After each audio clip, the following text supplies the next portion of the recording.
Good evening. Oh, that was quiet. Good evening. Hope everyone is doing well tonight. It is very hot right now, so I have got my iced tea and a large glass of water. I will probably be drinking lots of it because it has been a long, hot day. We will be starting a new book today. I went ahead and picked out Alice's Adventures in Wonderland because I figure it could be very interesting. I have read it before myself, but this will be my first time reading it on the channel, so I guess we will go down the rabbit hole. That's the title of chapter 1, by the way.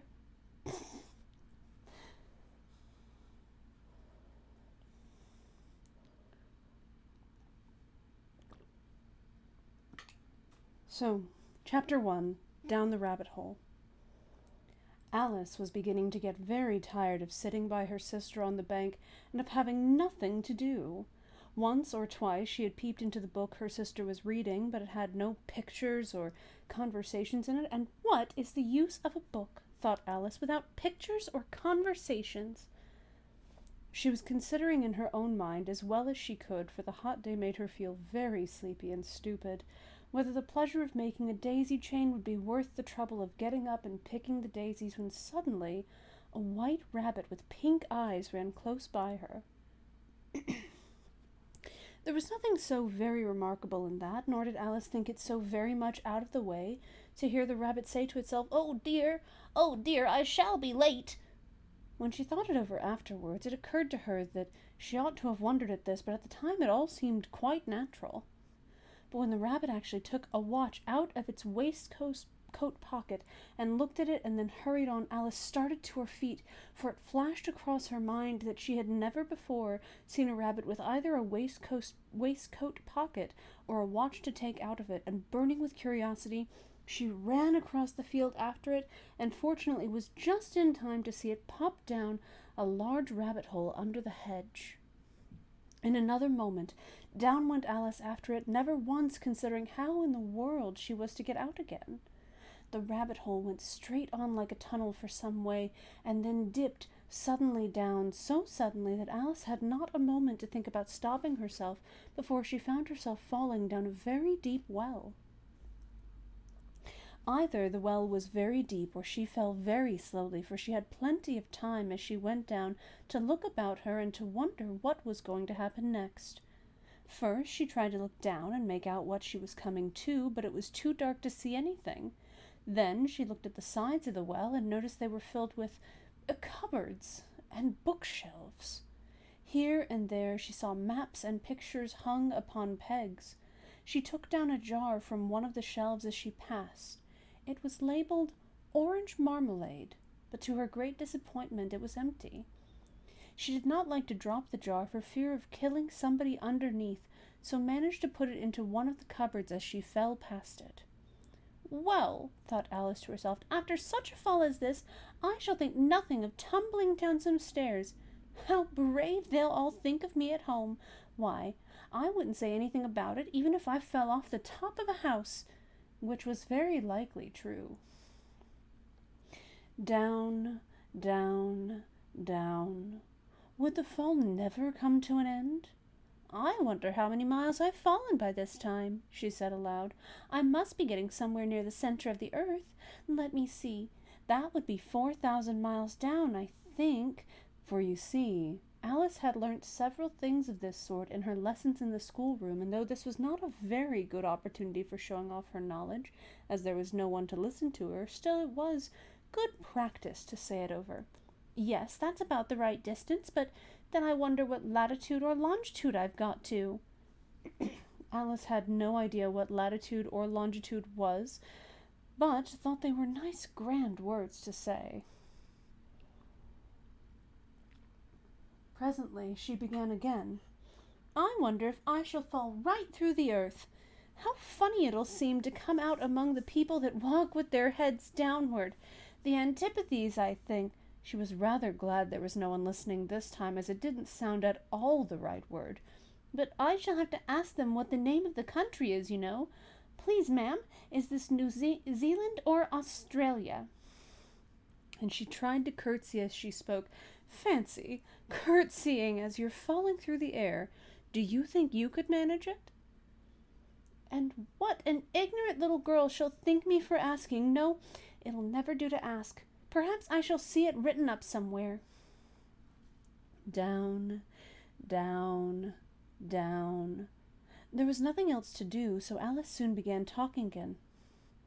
Dinah'll miss me very much tonight, I should think. Dinah was the cat.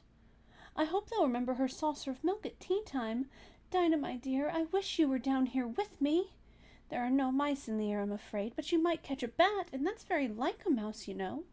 But do cats eat bats, I wonder? And here Alice began to get rather sleepy and went on saying to herself in a dreamy sort of way, Do cats eat bats? Do cats eat bats? And sometimes, do bats eat cats? For you see, as she couldn't answer either question, it didn't much matter which way she put it. She felt that she was dozing off and had just begun to dream that she was walking hand in hand with Dinah and saying to her very earnestly, Now, Dinah, tell me the truth. Did you ever eat a bat? When suddenly, thump, thump, down she came upon a heap of sticks and dry leaves, and the fall was over. Alice was not a bit hurt, and she jumped up onto her feet in a moment. She looked up, but it was all dark overhead. Before her was another long passage, and the White Rabbit was still in sight, hurrying down it. There was not a moment to be lost. Away went Alice like the wind, and was just in time to hear it say as it turned a corner, Oh, my ears and whiskers, how late it's getting! She was close behind it when she turned the corner, but the rabbit was no longer to be seen. She found herself in a long, low hall, which was lit up by a row of lamps hanging from the roof. There were doors all around the hall, but they were all locked, and when Alice had been all the way down one side and up the other, trying every door, she walked sadly down the middle, wondering how she was ever to get out again. Suddenly she came upon a little three-legged table, all made of solid glass. There was nothing on it except a tiny golden key, and Alice's first thought was that it might belong to one of the doors of the hall, but, alas, either the locks were too large or the key was too small, but at any rate it would not open any of them. However, on the second time round she came upon a low curtain she had not noticed before, and behind it was a little door about 15 inches high. She tried the little golden key in the lock, and to her great delight it fitted. Alice opened the door and found that it led into a small passage not much larger than a rat-hole. She knelt down and looked along the passage into the loveliest garden you ever saw. How she longed to get out of that dark hall and wander about among the beds of bright flowers and those cool fountains, but she could not even get her head through the doorway. And even if my head would go through, thought poor Alice, it would be of very little use without my shoulders. Oh, how I wish I could shut up like a telescope. I think I could if only I knew how to begin. For you see, so many out-of-the-way things had happened lately that Alice had begun to think that very few things indeed were really impossible. There seemed to be no use in waiting by the little door, so she went back to the table, half hoping she might find another key on it, or at any rate a book of rules for shutting people up like telescopes. This time she found a little bottle on it, which certainly was not here before, said Alice, and round the neck of the bottle was a paper label with the words, Drink Me, beautifully printed on it in large letters. It was all very well to say drink me, but the wise little Alice was not going to do that in a hurry. No, I'll look first, she said, and see whether it's marked poison or not, for she had read several nice little histories about children who had got burnt and eaten up by wild beasts and other unpleasant things, all because they would not remember the simple rules their friends had taught them, such as that a red-hot poker will burn you if you hold it too long, and that if you cut your finger very deeply with a knife it usually bleeds, and she had never forgotten that, if you drink much from a bottle marked poison, it is almost certain to disagree with you sooner or later. However, this bottle was not marked poison, so Alice ventured to taste it, and finding it very nice, it had in fact a sort of mixed flavor of cherry tart, custard, pineapple, roast turkey, toffee, and hot buttered toast. She very soon finished it off. "What a curious feeling," said Alice. "I must be shutting up like a telescope." And so it was indeed.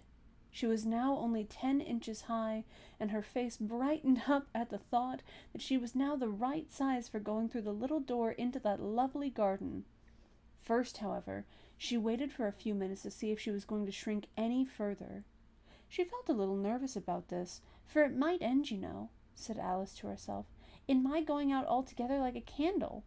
I wonder what I should be like then. And then she tried to fancy what the flame of a candle is like after the candle is blown out, for she could not remember ever having seen such a thing. After a while, finding that nothing more happened, she decided on going into the garden at once, but alas for poor Alice! When she got to the door, she found she had forgotten the little golden key, and when she went back to the table for it, she found she could not possibly reach it. She could see it quite plainly through the glass, and she tried her best to climb up one of the legs of the table, but it was too slippery. And when she had tired herself out with trying, the poor little thing sat down and cried. "Come, there's no use in crying like that," said Alice to herself rather sharply. "I advise you to leave off this minute." She generally gave herself very good advice, though she very seldom followed it, and sometimes she scolded herself so severely as to bring tears into her eyes. And once she remembered trying to box her own ears for having cheated herself in a game of croquet she was playing against herself, for this very curious child was very fond of pretending to be two people. "But it's no use now," thought poor Alice, "to pretend to be two people. Why, there's hardly enough of me left to make one respectable person." Soon her eye fell on a little glass box that was lying under the table. She opened it, and found in it a very small cake, on which the words "Eat me" were beautifully marked in currants. "Well, I'll eat it," said Alice, "and if it makes me grow larger, I can reach the key, and if it makes me grow smaller, I can creep under the door, so either way I'll get into the garden, and I don't care which happens." She ate a little bit and said anxiously to herself, "Which way? Which way?" holding her hand on the top of her head to feel which way it was growing, and she was quite surprised to find that she remained the same size. To be sure, this generally happens when one eats cake, but Alice had got so much into the way of expecting nothing but out-of-the-way things to happen that it seemed quite dull and stupid for life to go on in the common way. So she set to work, and very soon finished off the cake.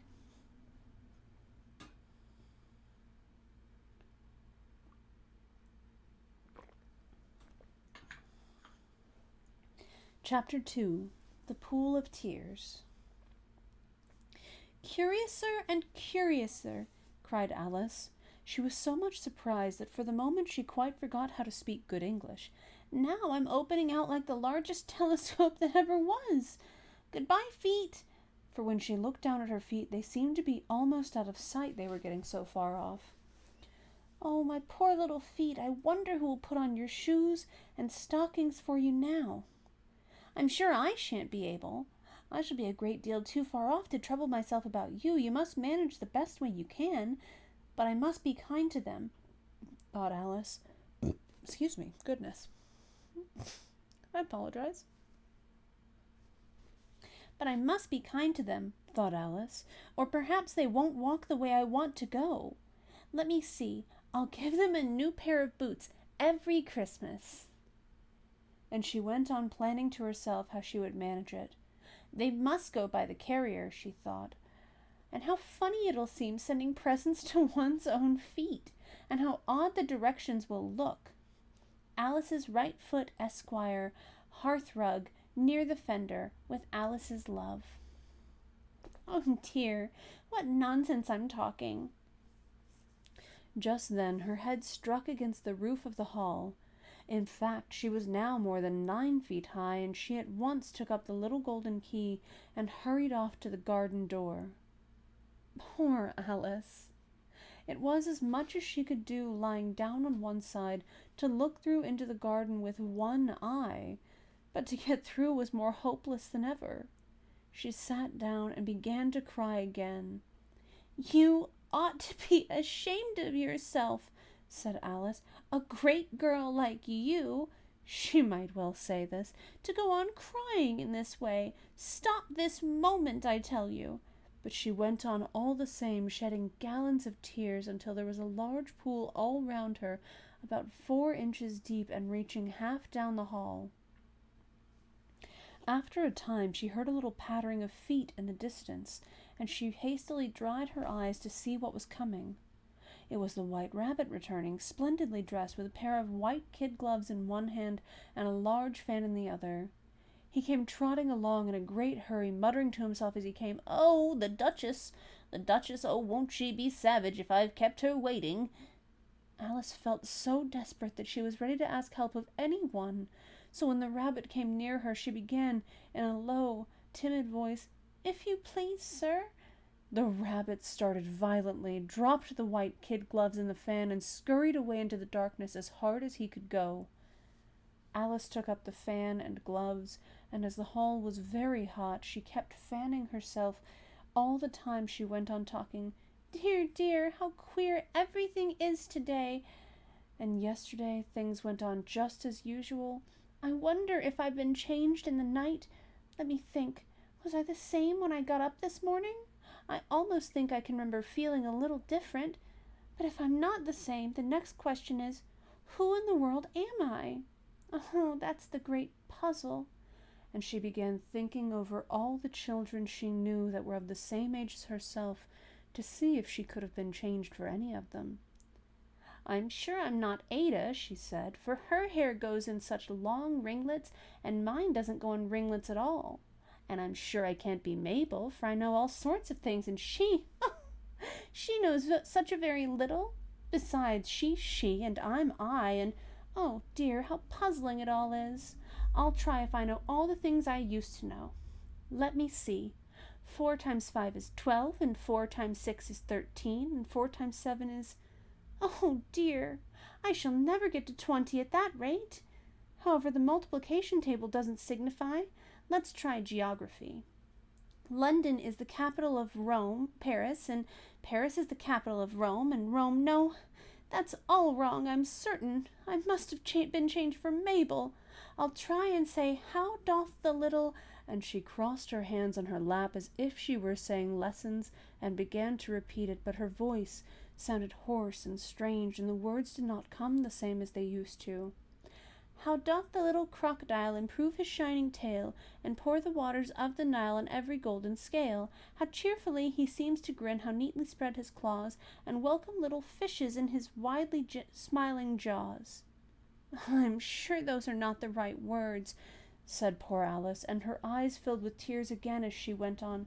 "I must be Mabel after all, and I shall have to go and live in that poky little house, and have next to no toys to play with, and oh, ever so many lessons to learn. No, I've made up my mind about it. If I'm Mabel..." Oh, hi Raiders, thank you for joining me. We're reading Alice in Wonderland. "If I'm Mabel, I'll stay down here. It'll be no use their putting their heads down and saying, 'Come up again, dear.'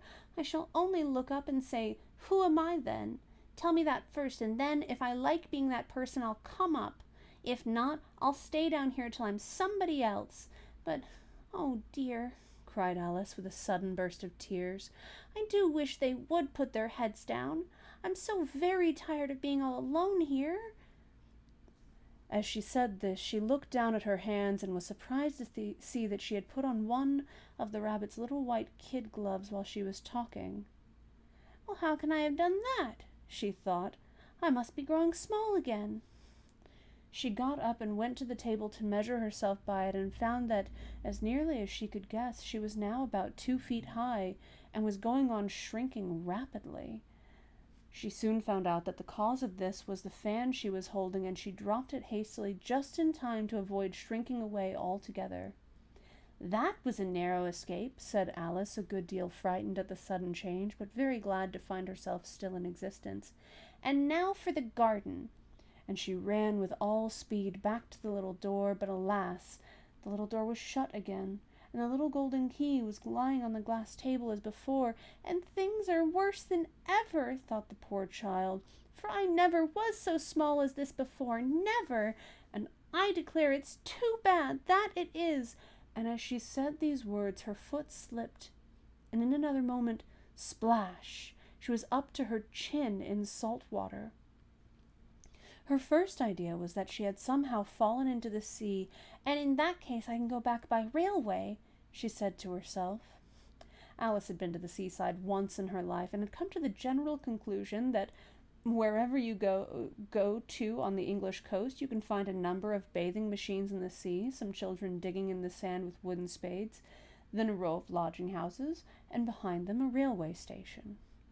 However, she soon made out that she was in the pool of tears which she had wept when she was 9 feet high. "Oh, I wish I hadn't cried so much," said Alice as she swam about trying to find her way out. "I shall be punished for it now, I suppose, by being drowned in my own tears. That will be a queer thing, to be sure. However, everything is queer today." Just then she heard something splashing about in the pool a little way off, and she swam nearer to make out what it was. At first she thought it must be a walrus or hippopotamus, but then she remembered how small she was now, and she soon made out that it was only a mouse that had slipped in like herself. "Would it be of any use now," thought Alice, "to speak to this mouse? Everything is so out of the way down here that I should think very likely it can talk. At any rate, there's no harm in trying." So she began, "Oh, mouse, do you know the way out of this pool? I'm very tired of swimming about here, oh mouse." Alice thought this must be the right way of speaking to a mouse. She had never done such a thing before, but she remembered having seen in her brother's Latin grammar a mouse, of a mouse, to a mouse, a mouse, oh mouse. The mouse looked at her rather inquisitively and seemed to her to wink with one of its little eyes, but it said nothing. "Perhaps it doesn't understand English," thought Alice. "I dare say it's a French mouse come over with William the Conqueror." For with all her knowledge of history, Alice had no very clear notion how long ago anything had happened. So she began again, "Où est ma chat?" which was the first sentence in her French lesson book. The mouse gave a sudden leap out of the water and seemed to quiver all over with fright. "Oh, I beg your pardon," cried Alice hastily, afraid that she had hurt the poor animal's feelings. "I quite forgot that you didn't like cats." "Not like cats?" cried the mouse in a shrill, passionate voice. "Would you like cats if you were me?" "Well, perhaps not," said Alice in a soothing tone. "Don't be angry about it. And yet I wish I could show you our cat Dinah. I think you'd take a fancy to cats if you could only see her. She is such a dear, quiet thing." Alice went on, half to herself as she swam lazily about in the pool, "And she sits purring so nicely by the fire, licking her paws and washing her face, and she is such a nice, soft thing to nurse, and she's such a capital one for catching mice." "Oh, I beg your pardon," cried Alice again, for this time the mouse was bristling all over, and she felt certain it must be really offended. "We won't talk about her any more if you'd rather not." "We indeed!" cried the mouse, who was trembling down to the end of his tail. "As if I would talk on such a subject. Our family always hated cats. Nasty, low, vulgar things. Don't let me hear the name again." "I won't indeed," said Alice in a great hurry to change the subject of conversation. Are you fond of dogs?" The mouse did not answer, so Alice went on eagerly. "There is such a nice little dog near our house I should like to show you.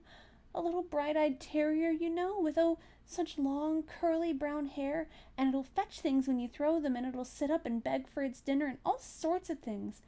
I can't remember half of them, and it belongs to a farmer, you know, and he says it's so useful, it's worth £100. He says it kills all the rats and—" "Oh, dear!" cried Alice in a sorrowful tone. "I'm afraid I've offended it again. for the mouse was swimming away from her as hard as it could go and making quite a commotion in the pool as it went. She called softly after it, "Mouse dear, do come back again, and we won't talk about cats or dogs either if you don't like them." When the mouse heard this, it turned round and swam slowly back to her. Its face was quite pale, with passion, Alice thought, and it said in a low, trembling voice, "Let us get to the shore, and then I'll tell you my history, and you'll understand why it is I hate cats and dogs." It was high time to go, for the pool was getting quite crowded with the birds and animals that had fallen into it. There were a duck and a dodo, a lory and an eaglet, and several other curious creatures. Alice led the way, and the whole party swam to shore.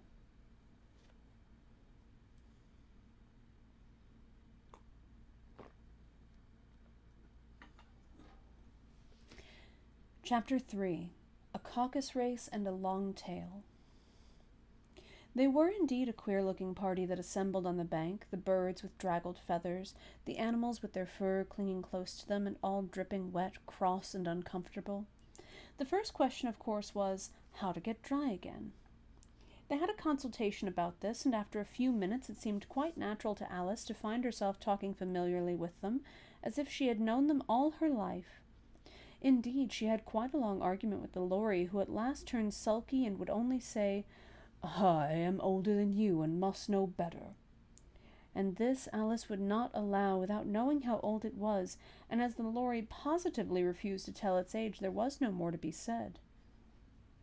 At last the mouse, who seemed to be a person of authority among them, called out, "Sit down, all of you, and listen to me. I'll soon make you dry enough." They all sat down at once in a large ring with the mouse in the middle. Alice kept her eyes anxiously fixed on it, for she felt sure she would catch a bad cold if she did not get dry very soon. "Ahem," said the mouse with an important air. "Are you all ready? This is the driest thing I know. Silence all around, if you please. William the Conqueror, whose cause was favored by the Pope, was soon submitted to by the English, who wanted leaders and had been of late much accustomed to usurpation and conquest. Edwin and Morcar, the Earls of Mercia and Northumbria—" "Ugh!" said the lory with a shiver. "I beg your pardon," said the mouse, frowning but very politely. "Did you speak?" "Not I," said the lory hastily. "I thought you did," said the mouse. "I proceed. Edwin and Morcar, the Earls of Mercia and Northumbria, declared for him, and even Stigand, the patriotic Archbishop of Canterbury, found it advisable—" "Found what?" said the duck. "Found it," the mouse replied rather crossly. "Of course you know what it means." "I know what it means well enough when I find a thing," said the duck. "It's generally a frog or worm. The question is, what did the Archbishop find?" The mouse did not notice this question, but hurriedly went on, "Found it advisable to go with Edgar Atheling to meet William and offer him the crown. William's conduct at first was moderate, but the insolence of his Normans— How are you getting on now, my dear?" it continued, turning to Alice as it spoke. "As wet as ever," said Alice in a melancholy tone. "It doesn't seem to dry me at all." "In that case," said the dodo solemnly, rising to its feet, "I move that the meeting adjourn for the immediate adoption of more energetic remedies." "Speak English," said the eaglet. "I don't know the meaning of half those long words, and what's more, I don't believe you do either." And the eaglet bent down its head to hide a smile. Some of the other birds tittered audibly. "What I was going to say," said the dodo in an offended tone, "was that the best thing to get us dry would be a caucus race." "What is a caucus race?" said Alice, not that she wanted much to know, but the dodo had paused as if it thought that somebody ought to speak, and no one else seemed inclined to say anything. "Why," said the dodo, "the best way to explain it is to do it. And, as you might like to try the thing yourself some winter day, I will tell you how the dodo managed it. First, it marked out a race course in a sort of circle. "The exact shape doesn't matter," it said. And then all the party were placed along the course here and there. There was no 1, 2, 3, and away, but they began running when they liked and left off when they liked, so that it was not easy to know when the race was over. However, when they had been running half an hour or so and were quite dry again, the dodo suddenly called out, "The race is over," and they all crowded round it, panting and asking, "But who has won?" This question the dodo could not answer without a great deal of thought, and it sat for a long time with one finger pressed upon its forehead, the position in which you usually see Shakespeare in the pictures of him, while the rest waited in silence. At last the dodo said, "Everybody has won, and all must have prizes." "But who is to give the prizes?" quite a chorus of voices asked. "Why, she, of course," said the dodo, pointing to Alice with one finger, and the whole party at once crowded round her, calling out in a confused way, "Prizes! Prizes!" Alice had no idea what to do, and in despair she put her hand in her pocket and pulled out a box of comfits. Luckily the salt water had not got into it, and handed them round as prizes. There was exactly one apiece, all round. "But she must have a prize herself, you know," said the mouse. "Of course," the dodo replied very gravely. "What else have you got in your pocket?" He went on, turning to Alice. "Only a thimble," said Alice sadly. "Hand it over here," said the dodo. Then they all crowded round her once more, while the dodo solemnly presented the thimble, saying, "We beg your acceptance of this elegant thimble." And when it had finished this short speech, they all cheered. Alice thought the whole thing very absurd, but they all looked so grave that she did not dare laugh, and as she could not think of anything to say, she simply bowed and took the thimble, looking as solemn as she could. The next thing was to eat the comfits. This caused some noise and confusion, as the large birds complained that they could not taste theirs, and the small ones choked and had to be patted on the back.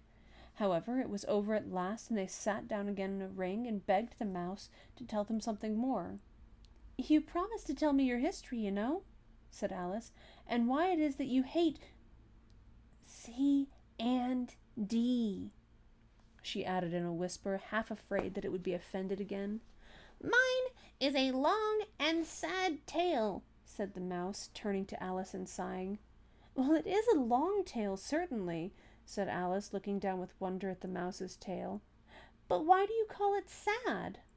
And she kept on puzzling about it while the mouse was speaking, so that her idea of the tale was something like this. "Fury said to a mouse that he met in the house, 'Let us both go to law. I will prosecute you. Come, I'll take no denial, we must have a trial, for really this morning I've nothing to do.' Said the mouse to the cur, 'Such a trial, dear sir, with no jury, no judge, would be wasting our breath. I'll be judge, I'll be jury,' said conning old Fury. 'I'll try the whole cause and condemn you to death.'" "You are not attending," said the mouse to Alice severely. "What are you thinking of?" "I beg your pardon," said Alice very humbly. "You had got to the fifth bend, I think?" "I had not," cried the mouse sharply and very angrily. "A knot," said Alice, always ready to make herself useful and looking anxiously about her.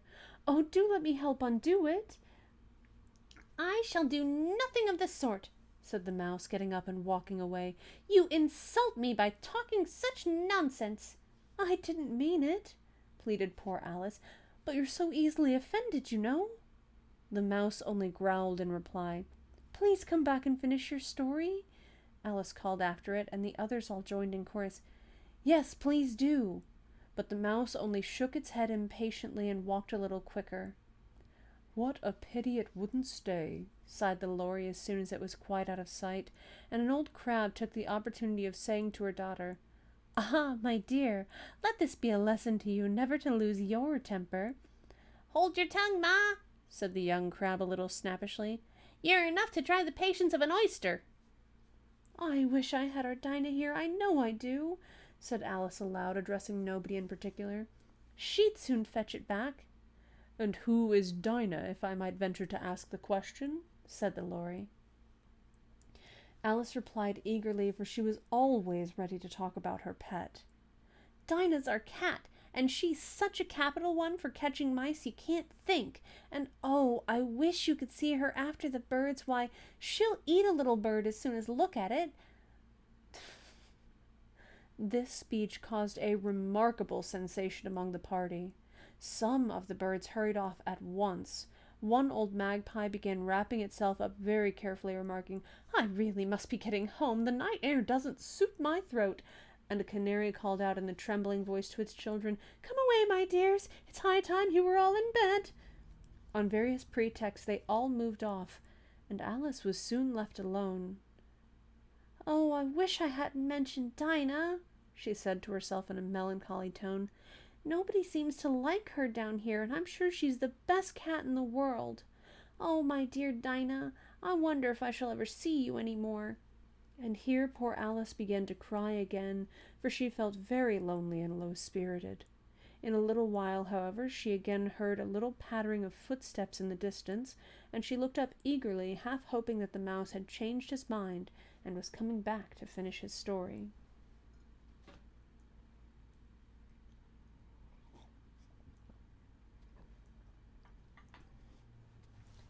Chapter 4. The Rabbit Sends in a Little Bill. It was the White Rabbit, trotting slowly back again and looking anxiously about it as it went, as if it had lost something, and she heard it muttering to itself, "Oh, the Duchess, oh, my dear paws! Oh, my fur and whiskers shall get me executed as sure as ferrets are ferrets. Where can I have dropped them, I wonder?" Alice guessed in a moment that it was looking for the fan and the pair of white kid gloves, and she very good-naturedly began hunting about for them, but they were nowhere to be seen. Everything seemed to have changed since her swim in the pool, and the great hall with the glass table and the little door had vanished completely. Very soon the rabbit noticed Alice as she went hunting about and called out to her in an angry tone, "Why, Mary Ann, what are you doing out here? Run home this moment and fetch me a pair of gloves and a fan. Quick now!" And Alice was so much frightened that she ran off at once in the direction it pointed to, without trying to explain the mistake it had made. "He took me for his housemaid," she said to herself as she ran. "How surprised he'll be when he finds out who I am. But I'd better take him his fan and gloves, that is, if I can find them." As she said this, she came upon a neat little house, on the door of which was a bright brass plate with the name W. Rabbit engraved upon it. She went in without knocking and hurried upstairs in great fear lest she should meet the real Mary Ann, and be turned out of the house before she had found the fan and gloves. "How queer it seems," Alice said to herself, "to be going messages for a rabbit. I suppose Dinah will be sending me on messages next." And she began fancying the sort of thing that would happen. "Miss Alice, come here directly and get ready for your walk." "Coming in a minute, nurse, but I've got to see that the mouse doesn't get out. Only I don't think," Alice went on, "that they'd let Dinah stop in the house if it began ordering people about like that." By this time she had found her way into a tidy little room with a table in the window, and on it, as she had hoped, a fan and 2 or 3 pairs of tiny white kid gloves. She took up the fan and a pair of the gloves and was just going to leave the room when her eye fell upon a little bottle that stood near the looking-glass. There was no label this time with the words "Drink me," but nevertheless she uncorked it and put it to her lips. "I know something interesting is sure to happen," she said to herself, "whenever I eat or drink anything, so I'll just see what this bottle does. I do hope it'll make me grow large again, for really I am quite tired of being such a tiny little thing." It did so indeed, and much sooner than she had expected. Before she had drunk half the bottle, she found her head pressing against the ceiling and had to stoop to save her neck from being broken. She hastily put down the bottle, saying to herself, "That's quite enough. I hope I shan't grow any more. As it is, I can't get out at the door. I do wish I hadn't drunk quite so much." Alas! It was too late to wish that. She went on growing, and very soon had to kneel down on the floor. In another minute there was not even room for this, and she tried the effect of laying down with one elbow against the door and the other arm curled around her head. Still, she went on growing, and, as a last resource, She put one arm out of the window and one foot up the chimney and said to herself, "Now I can do no more, whatever happens. What will become of me?" Luckily for Alice, the little magic bottle had now had its full effect and she grew no larger. Still, it was very uncomfortable, and as there seemed to be no sort of chance of her ever getting out of the room again, no wonder she felt unhappy. It was much pleasanter at home, thought poor Alice, when one wasn't always growing larger and smaller and being ordered about by mice and rabbits. I almost wish I hadn't gone down that rabbit hole, and yet, it's rather curious, this sort of life. I do wonder what can have happened to me. When I used to read fairy tales, I fancied that kind of thing never happened, and now here I am in the middle of one. There ought to be a book written about me, that there ought, and when I grow up I'll write one. But I'm grown up now, she added in a sorrowful tone. Well, at least there's no room to grow up any more here. But then, thought Alice, shall I never get any older than I am now? That'll be a comfort in one way, never to be an old woman, but then, always to have lessons to learn. I shouldn't like that. Oh, you foolish Alice, she answered herself. How can you learn lessons in here? Why, there's hardly room for you, and no room at all for any lesson books. And so she went on, taking first one side and then the other, and making quite a conversation of it altogether. But after a few minutes she heard a voice outside and stopped to listen. Marianne, said the voice, fetch me my gloves this moment. Then came a little pattering of feet on the stairs. Alice knew it was the rabbit coming to look for her, and she trembled till she shook the house, quite forgetting that she was now about 1,000 times as large as the rabbit and had no reason to be afraid of it. Presently the rabbit came up to the door and tried to open it, but as the door opened inwards and Alice's elbow was pressed hard against it, that attempt proved a failure. Alice heard it say to itself, "Then I'll go round and get in at the window." "That you won't," thought Alice, and after waiting till she fancied she heard the rabbit just under the window, she suddenly spread out her hand and made a snatch in the air. She did not get hold of anything, but she heard a little shriek and a fall and a crash of broken glass, from which she concluded that it was just possible it had fallen into a cucumber frame or something of the sort. Next came an angry voice, the rabbit's. Pat, where are you?" And then a voice she had never heard before. "Sure, then I'm here, digging for apples, your honor." "Digging for apples, indeed," said the rabbit angrily. "Here, come and help me out of this." Sounds of more broken glass. "Now tell me, Pat, what's that in the window?" "Sure, it's an arm, your honor." He pronounced it arum. "An arm, you goose. Whoever saw one that size? Why, it fills the whole window." "Sure it does, your honor, but it's an arm for all that." "Well, it's got no business there. At any rate, go and take it away." There was a long silence after this, and Alice could only hear whispers now and then, such as, "Sure, I don't like it, your honor, at all. Do as I tell you, you coward." And at last she spread out her hand again and made another snatch in the air. This time there were 2 little shrieks and more sounds of broken glass. "What a number of cucumber frames there must be," thought Alice. "I wonder what they'll do next. As for pulling me out of the window, I only wish they could. I'm sure I don't want to stay in here any longer." She waited for some time without hearing anything more. At last came a rumbling of little cartwheels, and the sound of a good many voices all talking together. She made out the words, "Where's the other ladder? Why, I hadn't to bring but one. Bill's got the other. Bill, fetch it here, lad. Here, put 'em up at this corner. No, tie 'em together first. They don't reach half high enough yet. They'll do well enough. Don't be particular. Here, Bill, catch hold of this rope. Will the roof bear? Mind that loose slate. It's coming down heads below." A loud crash. "Now, who did that? It was Bill, I fancy. Who's to go down the chimney? Nay, I shan't. You do it." "That I won't, then. Bill's to go down, then. Here, Bill, the master says you're to go down the chimney." "Oh, so Bill's got to come down the chimney, has he?" said Alice to herself. "Shy? They seem to put everything upon Bill.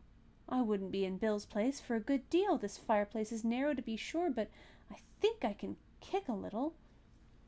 She drew her foot as far down the chimney as she could and waited till she heard a little animal, but she couldn't guess of what sort it was, scratching and scrambling about in the chimney close above her. Then, saying to herself, "This is Bill," she gave one sharp kick and waited to see what would happen next. The first thing she heard was a general chorus of, "There goes Bill," then the rabbit's voice along, "Catch him, you by the hedge," then silence, then another confusion of voices, "Hold up his head, Brandy, now, don't choke him. How was it, old fella? What happened to you? Tell us all about it." Last came a little feeble, squeaking voice. "That's Bill," thought Alice. "Well, I hardly know. No more, thank you. I'm better now, but I'm a deal too flustered to tell you. All I know is something comes at me like a jack-in-the-box, and up I goes like a skyrocket." "So you did, old fella," said the others. "We must burn the house down," said the rabbit's voice, and Alice called out as loud as she could, "If you do, I'll set Dinah at you." There was dead silence instantly, and Alice thought to herself, "I wonder what they will do next. If they had any sense, they'd take the roof off."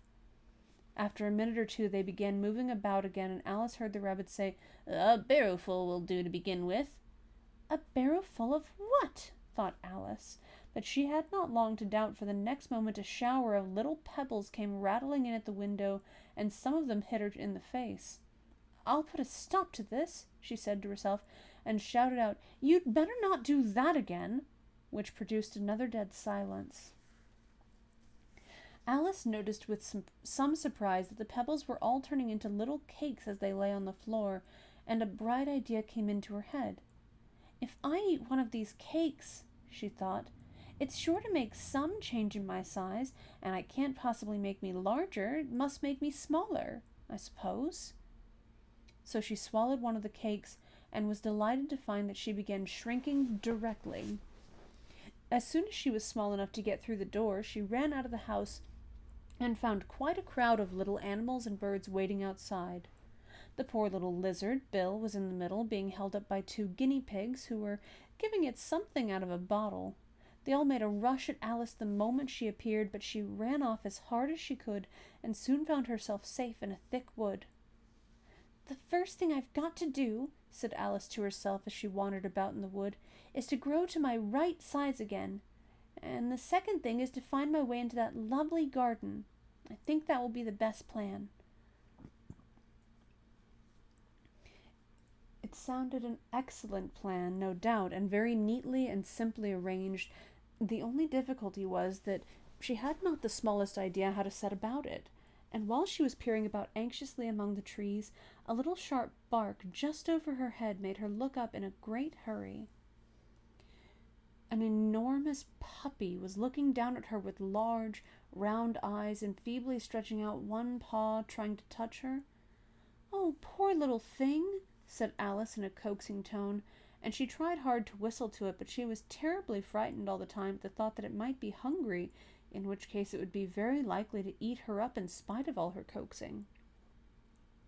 Hardly knowing what she did, she picked up a little bit of stick and held it out to the puppy, whereupon the puppy jumped into the air off all its feet at once with a yelp of delight and rushed at the stick and made believe to worry it. Then Alice dodged behind a great thistle to keep herself from being run over, and the moment she appeared on the other side, the puppy made another rush at the stick and tumbled head over heels in its hurry to get a hold of it.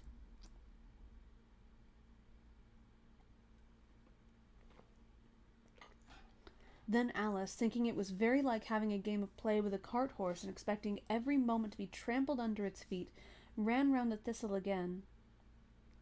Then the puppy began a series of short charges at the stick, running a very little way forwards each time and a long way back, and barking hoarsely all the while, till at last it sat down a good way off, panting, with its tongue hanging out of its mouth and its great eyes half shut. This seemed to Alice a good opportunity for making her escape, so she set off at once and ran till she was quite tired and out of breath, until the puppy's bark sounded quite faint in the distance. "And yet what a dear little puppy it was," said Alice, as she leaned against a buttercup to rest herself and fanned herself with one of the leaves. "I should have liked teaching it tricks very much if only it'd been the right size to do it." Oh dear, I'd nearly forgotten that I've got to grow up again. Let me see. How is it to be managed? I suppose I ought to eat or drink something or the other, but the great question is, what? The great question certainly was what. Alice looked all round her at the flowers and the blades of grass, but she did not see anything that looked like the right thing to eat or drink under the circumstances. There was a large mushroom growing near her, about the same height as herself, and when she had looked under it and on both sides of it and behind it, it occurred to her that she might as well look and see what was on the top of it. She stretched herself up on tiptoe and peeped over the edge of the mushroom, and her eyes immediately met those of a large blue caterpillar that was sitting on the top with its arms folded, quietly smoking a long hookah and taking not the smallest notice of her or of anything else.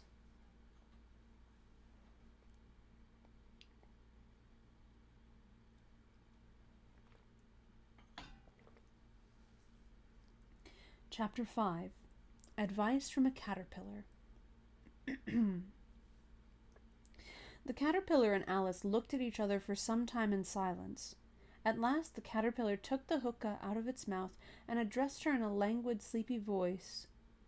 "Who are you?" said the caterpillar. This was not an encouraging opening for a conversation. Alice replied rather shyly, I hardly know, sir, just at the present. At least I know who I was when I got up this morning, but I think I must have been changed several times since then." "What do you mean by that?" said the caterpillar sternly. "Explain yourself." "I can't explain myself, I'm afraid, sir," said Alice, "because I'm not myself, you see." "I don't see," said the caterpillar. "I'm afraid I can't put it more clearly," Alice replied very politely, "for I can't understand it myself to begin with, and being so many different sizes in a day is very confusing." "It isn't," said the caterpillar. "Well, perhaps you haven't found it so yet," said Alice, "but when you have to turn into a chrysalis, you will some day, you know, and then after that into a butterfly, well, I should think you'll feel it a little queer, won't you?" "Not a bit," said the caterpillar. "Well, perhaps your feelings may be different," said Alice. "All I know is, it would feel very queer to me." "You?" said the caterpillar contemptuously. "Who are you?" Which brought them back again to the beginning of the conversation. Alice felt a little irritated at the caterpillar's making such very short remarks, and she drew herself up and said very gravely, "I think you ought to tell me who you are first." "Why?" said the caterpillar. Here was another puzzling question, and as Alice could not think of any good reason, and as the caterpillar seemed to be in a very unpleasant state of mind, she turned away. "Come back," the caterpillar called after her. "I've something important to say." This sounded promising, certainly. Alice turned and came back again. "Keep your temper," said the caterpillar. "Is that all?" said Alice, swallowing down her anger as well as she could. "No," said the caterpillar. Alice thought she might as well wait, as she had nothing else to do, and perhaps after all it might tell her something worth hearing.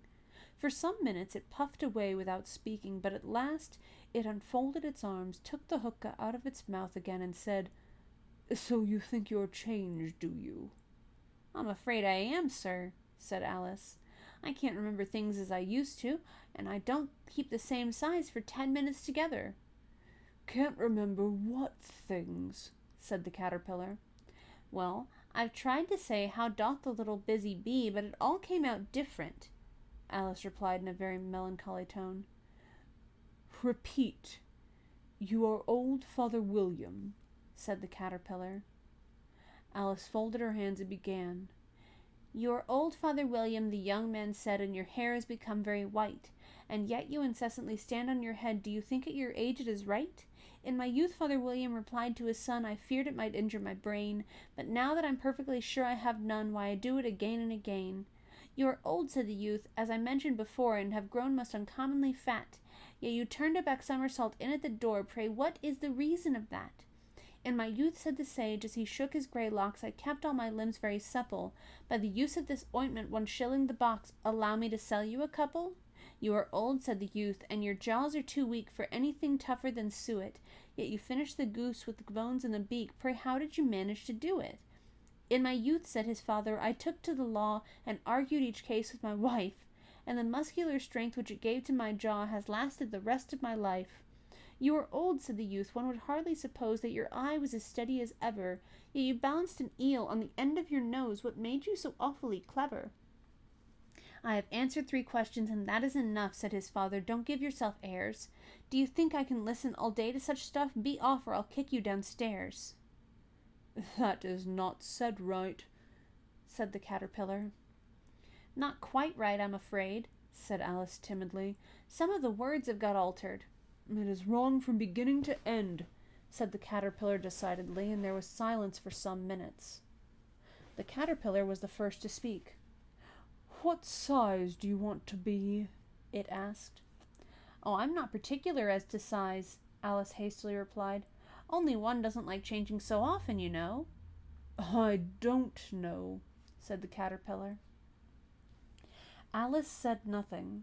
She had never been so much contradicted in her life before, and she felt that she was losing her temper. Are you content now? Said the caterpillar. Well, I should like to be a little larger, sir, if you wouldn't mind, said Alice. 3 inches is such a wretched height to be. It is a very good height indeed, said the caterpillar angrily, rearing itself upright as it spoke. It was exactly 3 inches high. But I'm not used to it, pleaded poor Alice in a piteous tone, and she thought of herself, I wish the creatures wouldn't be so easily offended. You'll get used to it in time, said the caterpillar, and it put the hookah into its mouth and began smoking again. This time Alice waited patiently until it chose to speak again.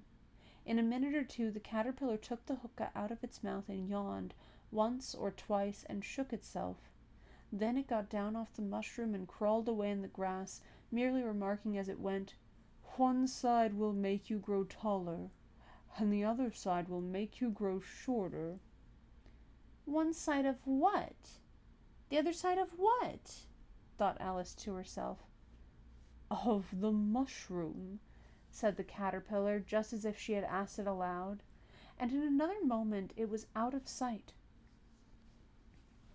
Alice remained looking thoughtfully at the mushroom for a minute, trying to make out which were the 2 sides of it, and as it was perfectly round, she found this a very difficult question. However, at the last, she stretched her arms round it as far as they would go and broke off a bit of the edge with each hand.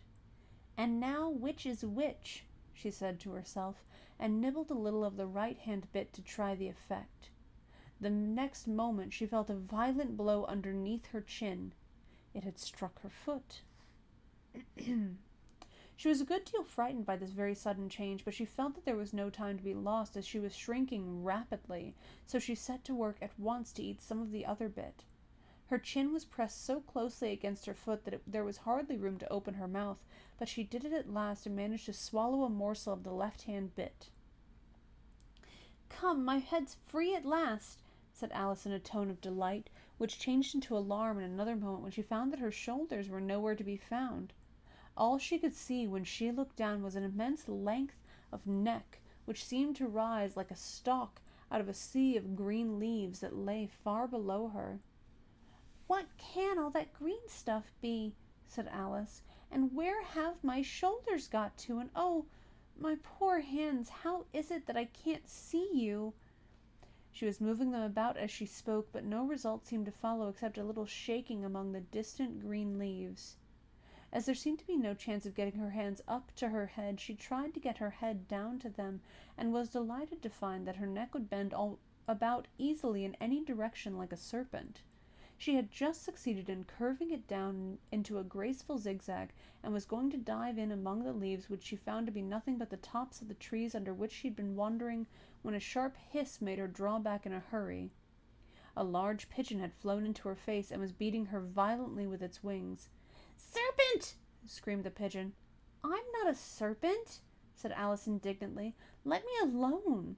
"Serpent, I say again!" repeated the pigeon, but in a more subdued tone, and added with a kind of sob, "I've tried every way, and nothing seems to suit them." "I haven't the least idea what you're talking about," said Alice. "I've tried the roots of trees, and I've tried banks, and I've tried hedges," the pigeon went on without attending to her. "But those serpents, there's no pleasing them." Alice was more and more puzzled, but she thought there was no use in saying anything more till the pigeon had finished. "As if it wasn't trouble enough hatching the eggs," said the pigeon, "but I must be on the lookout for serpents night and day. Why, I haven't had a wink of sleep these 3 weeks." "I'm very sorry you've been annoyed," said Alice, who was beginning to see its meaning. "And just as I'd taken to the highest tree in the wood," continued the pigeon, raising its voice to a shriek, "and just as I was thinking I should be free of them at last, they must needs come wriggling down from the sky. Ah! Serpent!" "But I'm not a serpent, I tell you," said Alice. I'm a... "Well, what are you?" said the pigeon. "I can see you're trying to invent something." "I'm a little girl," said Alice rather doubtfully, as she remembered the number of changes she had gone through that day. "A likely story, indeed," said the pigeon in the tone of deepest contempt. "I've seen a good many little girls in my time, but never one with such a neck as that. No. You're a serpent, and there's no use denying it. I suppose you'll be telling me next that you've never tasted an egg." "I have tasted eggs, certainly," said Alice, who was a very truthful child. "But little girls eat eggs quite as much as serpents do, you know."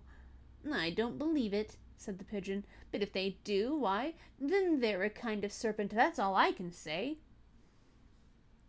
This was such a new idea to Alice that she was quite silent for a minute or two, which gave the pigeon the opportunity of adding, "You're looking for eggs, I know that well enough.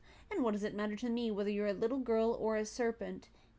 "It matters a good deal to me," said Alice hastily. "But I'm not looking for eggs, as it happens, and if I was, I shouldn't want yours. I don't like them raw." "Well, be off, then," said the pigeon in a sulky tone as it settled down again into its nest. Alice crouched down among the trees as well as she could, for her neck kept getting entangled among the branches, and every now and then she had to stop and untwist it.